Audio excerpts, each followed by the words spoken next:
ఎలా ప్రారంభించాలో అర్థం కావట్లేదు అసలు. ఎందుకంటే 6 నెలల నుంచి మీరు అనుభవిస్తున్నటువంటి దుఃఖం, మీరు ఎదుర్కొంటున్నటువంటి అవమానాలు, మీరు పడుతున్న మాటలు, సాయి లేని ఈ ఇల్లు వాక్యాలకు అందదు, అక్షరాలకు పొరపాటున కూడా దొరకదు. కానీ బాధను దిగమింగుకొని ఖచ్చితంగా మాట్లాడి తీరాల్సినటువంటి అత్యవసరం ఇప్పుడు ఉంది కదా రజనీ గారు. ఈ మధ్య ఒక విజువల్ చూశాను. సాయి ఫోటో పట్టుకొని మీరు ఆఫీస్లోంచి చాలా దుఃఖభరిత హృదయంతో వచ్చేస్తున్నారు. అది అనుకోకుండా జరిగిందా, లేకపోతే కావాలనే ఆ విధమైన దుస్థితి కల్పించారా? లేదండి, అనుకోకుండా జరిగి ఉండొచ్చు. కావాలని అంటే నా పట్ల ఈ సంఘటన తర్వాత కావాలని చేసే వ్యక్తులు ఉండరు అనుకుంటున్నాను నేను. అనుకోకుండా జరిగింది. ఎందుకంటే అక్కడ ఉన్న స్టాఫ్ మొత్తం కింద ప్యూన్ దగ్గర నుంచి ఎండి గారి వరకు ఆ సంస్థతో నాకు తక్కువ అనుబంధం. సాయికి అనుబంధం ఉన్నప్పుడు వ్యక్తుల అనుబంధంగా ఉండడం వేరు.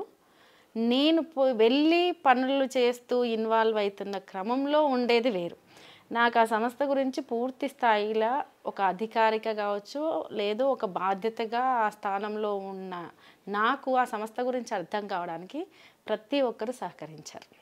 ఇంత తక్కువ టైంలో నాకు అంటే ఆ సిస్టమ్ అర్థమైంది అంటే నాకు అందులో కింది స్థాయి నుంచి పై స్థాయి వరకు ప్రతి ఒక్కరు నాకు సహకరించడం వల్లనే అర్థమైంది. అంటే ఇప్పుడు సాయికి సంబంధించిన ఏదైనా ఒక ఎమోషన్ నాకు లైఫ్లో మనకు ఒక బిగ్గెస్ట్ ఎమోషన్ ఏంది అంటే ఒక్కొక్కరికి ఒక్కొక్కటి ఉంటుంది. నా జీవితంలో నేను ప్రాణంగా ఫీల్ అయిన వ్యక్తి కాబట్టి కొంచెం ఎమోషనల్ అయిన మాట వాస్తవమే. దాన్ని పెద్దగా నేను ఏదో అన్నట్టు ఏం ఫీల్ కావట్లేదు. ఆ టైంకి ఆ ఇన్సిడెంట్ నాకు బాధని కలిగించింది. బాధపడ్డాను, ఆటోమేటిక్గా అది బయటకు వచ్చేసింది అంతే. దాదాపు 3 నెలల పాటు మీరు పదవిలో ఉన్నారు. మీ మార్క్ చూపించేందుకు ప్రయత్నం చేశారు, చూపించారు. రాజకీయంలో మార్పులు చేర్పులు సహజమే రజనీ గారు.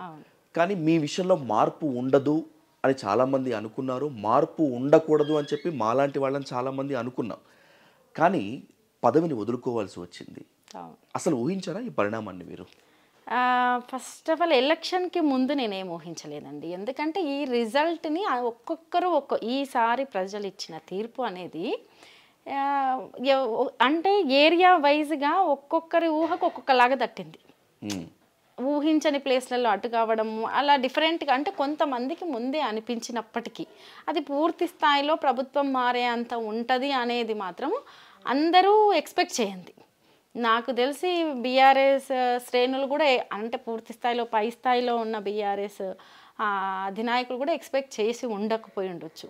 అట్లా నేను కూడా ఏం పెద్దగా మార్పులు అంటే ఒక 10 సంవత్సరాల కాలం పాటు చేసిన తర్వాత వ్యతిరేకత ఉండడం అనేది వాస్తవం, అది ఎక్కడైనా సరే. కాకపోతే అది ఈ స్థాయిలో మారుతుంది అని మాత్రం నేను అనుకోలేదు. అయితే నా పదవి విషయానికి వస్తే సరే, నిజంగానే చాలామంది కూడా నాతో కూడా మీది మాత్రం తీసేయరు అనుకుంటున్నాము, లేకపోతే తీసేయకుంటే బాగుండు అని ఎక్స్ప్రెస్ చేసిన వాళ్ళు చాలామంది ఉన్నారు. కానీ నేనేమనుకుంటున్నాను అంటే, నేను ఆ సందర్భాన్ని ఎలా ఆలోచిస్తున్నానంటే, నేను ఇంటి నుంచి బయటికి వచ్చిందే రాజకీయంగా సాయి పడిన శ్రమ, తను చేయాలనుకున్న విజన్ నాకు నిరంతరం చెప్తూ ఉంటాడు. నేను చూస్తూ ఉన్నాను, పక్క నుండి నాదైన సహకారం అందిస్తూ ఉన్నాను. కాబట్టి దాన్ని నేను నిలబెట్టాలి, బతికించాలి. నేనేదో ఈరోజు ఒక ఉద్యోగం చేసుకొని నా 2 పిల్లల్ని మాత్రమే చూసుకొని నా కుటుంబం సాయి జ్ఞాపకాలు దీంతో కాదు, సాయిని బతికించాలి అంటే సాయి అనుకున్న ఆ విజన్ని బతికియాలి ఫస్ట్. అది బతికియాలంటే అది నిరంతరం ఉండి చూసిన నా వల్లనే, నేను మొండి ధైర్యం తెచ్చుకోవాల వల్లనే సాధ్యమైద్దని అడుగు బయటకేసాను. సరే, దానికి అది ఒక మెట్టు, ఆ బాధ్యత అనేది ఒక మెట్టు అంతే. ఒక చిన్న సహకారం, పూర్తిగా బాయిలో పడిపోయిన వాళ్ళకు ఒక చిన్న తాడో ఏదో అందిస్తే వచ్చే సహకారం లాంటిది.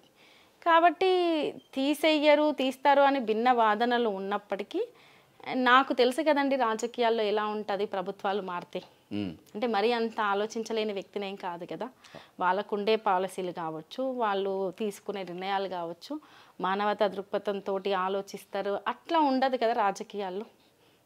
కాబట్టి నేను ఊహించలేదు అనేది ఏం లేదు, ఊహించాను. ప్రభుత్వం మారితే ఇది పోతుంది అనేది మాత్రం ఊహించాను. నాకున్న ఇన్ఫో ప్రకారము ఈ ఎలక్షన్స్ కన్నా ముందే ఎట్టి పరిస్థితుల్లో మక్తల్ నియోజకవర్గం నుంచి మిమ్మల్ని కాంగ్రెస్ తరపున క్యాండిడేట్గా పెట్టాలి అనేటువంటిది ఒక ప్రతిపాదన వచ్చింది అని చెప్పి నాకున్న ఒక ఇన్ఫో. ఇది ఎంతవరకు కరెక్ట్? వచ్చిందండి, ఒక చిన్న ప్రతిపాదన వచ్చింది. కాకపోతే నన్ను ఆ సందర్భంలో ఇప్పుడు సాయి తెలంగాణ ఉద్యమం మొత్తం తెలుసు. ఉద్యమ తర్వాత సాయి చివరి క్షణం వరకు సాయి ఏంది అనేది ప్రజలకు తెలుసు. ఆ ఇన్సిడెంట్ జరిగినప్పుడే నన్ను ఓన్ చేసుకున్నారు. ఓన్ చేసుకోవడం జరిగింది, నాకు సహకరించడం జరిగింది. అన్నిటికంటే ముఖ్యం ఏంటంటే ఒక సంఘటన జరిగిన తర్వాత ధైర్యం కావాలి, ధైర్యం ఇచ్చే మనుషులు కావాలి.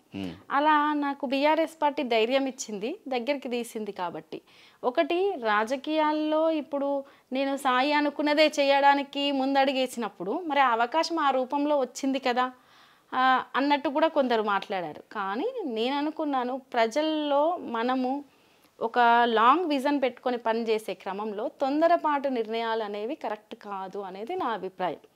రాజకీయాలంటే ఈ పూటకి ఏదో ఈ గంటకు మాట్లాడి చేసేవి కావు, లేదు ఒకరోజు ప్రజల్లో కలిసి ఉండి చేసేది కాదు. మనం అక్కడికి వెళ్ళాలి, అక్కడ ప్రజా సమస్యలు చూడాలి, మనదైన అవగాహన మనం కలిగించుకోవాలి, మనమేందో ప్రజలకు తెలిసేటట్టు చేయాలి. ఆ దశకు వచ్చిన తర్వాతనే నేను ప్రత్యక్ష రాజకీయాల్లోకి దిగాలి అనుకున్నాను, అందుకే ఆగిపోయాను. అంటే యాక్చువల్గా ఈ ప్రతిపాదన మీ వద్దకు వచ్చింది అనుకున్నప్పుడు రజనీ గారు ఖచ్చితంగా వెళ్తే బాగుంటుందేమో అనుకున్నటువంటి వాళ్ళలో నేను కూడా ఒకడిని. బికాజ్ ఎందుకంటే ఇప్పుడున్నటువంటి రాజకీయాల్లో బీఫామ్ తెచ్చుకోవటము, ఎమ్మెల్యేగా కంటెస్ట్ చేయటం అనేటువంటిది అనుకున్నంత ఈజీ కాదు. అది బీఆర్ఎస్ఏ కానీ కాంగ్రెస్ కానీ ఏ పార్టీ అయినా కూడా. వచ్చినటువంటి అవకాశాన్ని కాదనుకొని తప్పు చేశారేమో అని నేనంటే, ఒకవేళ గనక నేను అక్కడ నిలబడి పూర్తి స్థాయిలో అక్కడ ఏ ఏరియాలో అయితే నిలబడదాం అనుకుంటున్నానో ఆ ఏరియా మీద నాకు పూర్తి స్థాయి అవగాహన లేకుండా, కింది స్థాయి లీడర్ల గురించి అవగాహన లేకుండా, సమస్యల గురించి అవగాహన లేకుండా నేను అక్కడ ఉండి జాక్పాట్ లాగా తగిలితే ఓకే, తగలక సక్సెస్ కాలేకపోయినాం అనుకో, పూర్తి స్థాయిలో సాయి చంద్ ఏదనుకుంటుందో అది చెయ్యడానికి నన్ను యాక్సెప్ట్ చేయరు నెక్స్ట్ ప్రజలు. ఓకే, ఒకవేళ నేను ఓకే ఆ దశలో ఒక చిన్న అవకాశం వచ్చింది, ఏదో రూపంలో సరే అవకాశం వచ్చింది అని నేను వెళ్ళి నిర్ణయించుకొని అలా చేస్తే ఒకలాగా రిసీవ్ చేసుకుంటారంటే ఆదరించిన పార్టీని కాదని ఈ రకమైన నిర్ణయం తీసుకుందాను. లేదు అప్పుడే నేను బయటకు వచ్చాను కదా, ఈమెకేం తెలుసు, ఇప్పుడు ఈ బాధ్యతలను కూర్చుంటేనే కొంతమంది విమర్శించిన వాళ్ళు ఉన్నారు. ఎగ్జాక్ట్లీ నా సమర్థత తెలియకుండా నేను దిగి అది పొరపాటున సక్సెస్ కాలేకపోతే నేను రేపు ఫ్యూచర్లో నేను రాజకీయంగా ఏం చేయగలనండి?